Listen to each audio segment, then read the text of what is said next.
Hi guys, நீங்க பார்த்துட்டு இருக்கிறது KHS தமிழா. இன்னைக்கு நம்ம என்ன பார்க்க போறோம்னா, நான் பைத்தான் கத்துக்க போறேன் எபிசோட் 1. இன்னைக்கு நம்ம பார்க்க போறது என்னன்னு பாத்தீங்கன்னா ஸ்ட்ரிங்னா இது இல்ல இது. இப்ப ஸ்ட்ரிங்னா என்னன்னு பாத்தீங்கன்னா அது ஒரு immutable sequence data type. Immutable sequence data டைப்னா என்ன? இப்போ ஒரு வேரியபிளுக்கு ஒரு ஸ்ட்ரிங் அசைன் பண்றீங்கன்னா அந்த வேரியபிள்ல நீங்க அந்த ஸ்ட்ரிங்கை எப்பவுமே மாத்தவே முடியாது. இப்போ a is equal to hello அப்படின்னு நான் கொடுக்கறேன்னா அந்த ஹலோவை உங்களால மாத்தவே முடியாது. அதுதான் இம்யூட்டபிள் சீக்வன்ஸ் டேட்டா டைப். ஸ்ட்ரிங்ல இண்டெக்ஸிங் அண்ட் ஸ்லைசிங் இருக்கு. இண்டெக்ஸிங் ஸ்லைசிங்னா என்னன்னு பாத்தீங்கன்னா, ஒரு எக்ஸாம்பிளுக்கு நான் என் ஸ்கூல்ல படிக்கிறேன். என் ஸ்கூல்ல என் பேர்லயே இன்னொருத்தன் என் கிளாஸ்ல இருக்கலாம். ரெண்டு பேரையும் எப்படி ஐடென்டிஃபை பண்றதுன்னா, ரோல் நம்பர் வச்சிருப்பாங்க. அதை வச்சு தனித்தனியா ஐடென்டிஃபை பண்ணலாம். இவன் ரோல் நம்பர் 10, இவன் ரோல் நம்பர் 11 அப்படின்ட்டு தனித்தனியா பேர் வச்சு பிரிக்கலாம். அதே மாதிரி ஒரு ஸ்ட்ரிங்ல கண்டினியூஸா ஒரு வேர்டு ரிப்பீட் ஆச்சுன்னா அதுக்காக இண்டெக்ஸ் அப்படின்ற ஒரு வேல்யூ இருக்கும். இப்போ நார்மலா நீங்க ஒரு வேர்டு ஹலோ அப்படின்னு இருக்குன்னா அதுல 5 லெட்டர்ஸ் இருக்குன்னு பைத்தான்ல, அதாவது கம்ப்யூட்டர் லாங்குவேஜஸ்லன்னே பாத்தீங்கன்னா 0ல இருந்து ஆரம்பிக்கும். ஹலோ H வந்து 0, E வந்து 1, L வந்து 2, அடுத்த L வந்து 3, அடுத்த O வந்து 4. ஓகேயா? இப்ப இந்த ஹலோன்ற வேர்ட்ல எல்லோட இண்டெக்ஸிங் என்னதுன்னு பாத்தீங்கன்னா ஃபர்ஸ்ட் எது வருதோ, அதாவது ஃபர்ஸ்ட் அக்கரன்ஸ் எதுவா இருக்கோ அதோட இண்டெக்ஸ் வேல்யூ தான் வரும். இப்போ HELLO இருக்கு. ஃபர்ஸ்ட் எல்லோட இண்டெக்ஸ் என்னதோ அதுதான் வரும். இத பத்தி இன்னும் டீட்டெயிலா நல்லா தெரிஞ்சுக்கணும்னா இந்த வீடியோ ஃபுல்லா பாருங்க, உங்களுக்கு புரியும். இப்போ வாங்க நம்ம வீடியோக்குள்ள போலாம். வழக்கம் போல நம்ம பைத்தான்குள்ளே போய்க்கலாம்.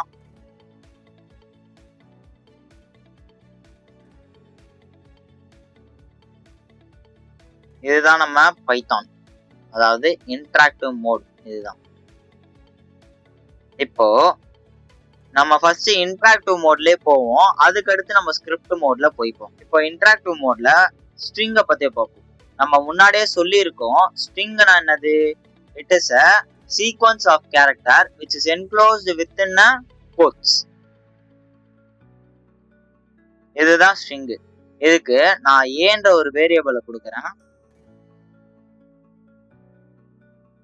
இப்போ நான் print of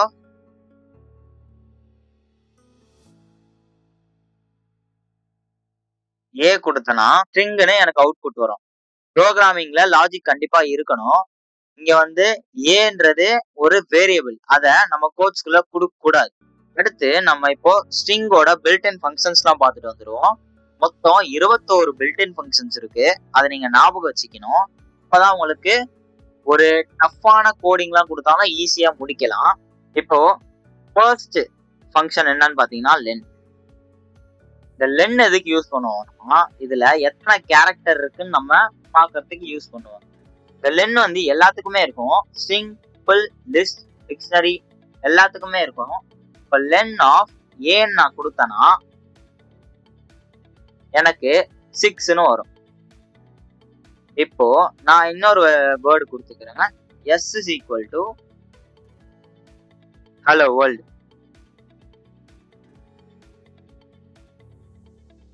ஹலோ வேர்ல்டுன்னு கொடுத்தனா இப்போ லென் ஆஃப் எஸ் அப்படின்னு நான் கொடுத்தனா எனக்கு 11 அவுட்புட் வரும். ஏன் 11 வருதுன்னா நீங்க கேட்கலாம், இந்த மாதிரி ஹலோன்றது 5 லெட்டர் வேர்டு, அதுவே வேர்ல்டும் 5 லெட்டர் வேர்டு, 10 தானே வரணும், ஏன் 11 வருதுன்னு கேட்டீங்கன்னா இங்க நடுவுல ஒரு ஸ்பேஸ் இருக்கு. ஸ்பேஸும் ஒரு கேரக்டரா தான் எடுத்துக்கும் லாங்குவேஜஸ்லாம். அப்போ நான் லென் ஆஃப் எஸ் அப்படின்னு கொடுக்கும்போது எனக்கு அவுட்புட் 11 தான் வரும். இப்போ புரிஞ்சிருக்கும்னு நினைக்கிறேன் லென்ன்ற ஃபங்க்ஷன் வச்சு. இப்போ அடுத்த ஃபங்க்ஷன் என்னன்னு பார்த்தீங்கன்னா கேபிட்டலைஸ் ஆஃப் எதுக்கு யூஸ் பண்ணுவோம்னா, இப்போ இங்க ஹலோ வேர்ல்ட் அப்படின்னு இருக்கா. இப்போ இந்த ஹலோ வேர்ல்ட்ல எனக்கு இந்த H மட்டும் கேபிட்டலா இருக்கணும், மற்றதெல்லாம் ஸ்மால் ஆயிடணும். இப்போ எனக்கு சென்டென்ஸோட ஸ்டார்டிங் லெட்டர் கேபிட்டலா இருக்கணும் அப்படின்னு நீங்க நினைச்சீங்கன்னா கேபிட்டலைஸ் ஆஃப் ஃபங்க்ஷன் யூஸ் பண்ணலாம். இப்போ இதை எப்படி கொடுக்கணும்னா s dot capitalize. Capitalize of கொடுத்தோம்னா இதுதான் நமக்கு சின்டாக்ஸ். ஓகேயா? சின்டாக்ஸ்னா என்னன்னு பாத்தீங்கன்னா அது ஒரு ஸ்ட்ரக்சர். நீங்க இந்த மாதிரி தான் நீங்க கொடுக்கணும். அதாவது இப்போ நான் இங்க எஸ் டாட் கொடுத்துருக்கேன்னா, ஆனா லென்ல பாத்தீங்கன்னா எஸ் உள்ள கொடுத்துருக்கேன். இதுதான் சின்டாக்ஸ்ன்னு சொல்லுவாங்க. இது கொடுத்தனா எச் மட்டும் கேபிட்டல் ஆயிடும். இப்போ அதுவே நான் எஸ்ஸோட வேல்யூவை மாத்துறேன். எஸ்ஸோட வேல்யூவை மாத்துறேன்.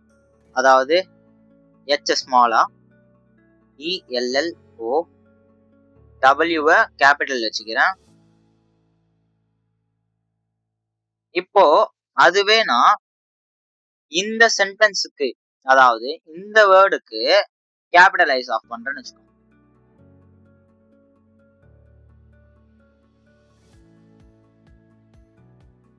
இதுக்கு பண்ணனா எனக்கு இந்த டபிள்யூவும் ஸ்மால் ஆயிடும்.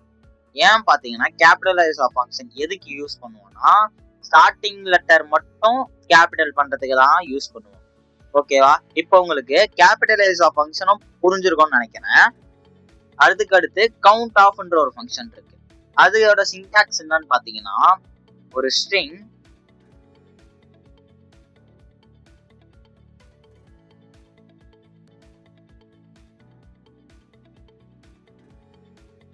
கவுண்ட் ஆஃப் ஒரு ஸ்ட்ரிங் கமா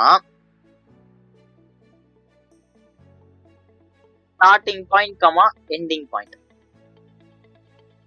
இந்த எஸ்ன்றது என்னன்னு பாத்தீங்கன்னா அதுவும் ஒரு கேரக்டர் தான். இப்போ இந்த ஹலோ வேர்ல்ட்ல எல்ன்ற ஒரு கேரக்டர். ஓகேயா? இந்த எல்ல இந்த இடத்துல கொடுக்கணும். நம்ம எதை கவுண்ட் பண்ண போறோமோ அதை இந்த ஸ்டார்டிங் எஸ்ல கொடுக்கணும். இது 3 இருக்கிறதால இது 3 பேராமீட்டர் சொல்லணும். இந்த மாதிரி நம்ம ஒரு பிராக்கெட்குள்ள கமாஸ் கொடுக்குறோம், அதனால பேராமீட்டர்ஸ் சொல்லுவாங்க. ஓகேயா? இப்போ எஸ்ன்றது ஒரு பேராமீட்டர், இது ஒரு பேராமீட்டர், எண்ட்ன்றது ஒரு பேராமீட்டர். ஓகேயா? இப்போ இதுல எத்தனை பேராமீட்டர்னு கேட்டீங்கன்னா 3 பேராமீட்டர். ஓகேயா? இப்போ நம்ம இதை வச்சு ஒரு எக்ஸாம்பிள் பார்த்தோம். எஸ்ன்றது ஒரு ஸ்ட்ரிங். ஓகேயா? புரியுதா? எஸ் டாட் கவுண்ட் ஆஃப் கொடுத்து எதை கவுண்ட் பண்ண போறோம், எல்ன்றதை இப்ப நம்ம கவுண்ட் பண்ண போறோம்.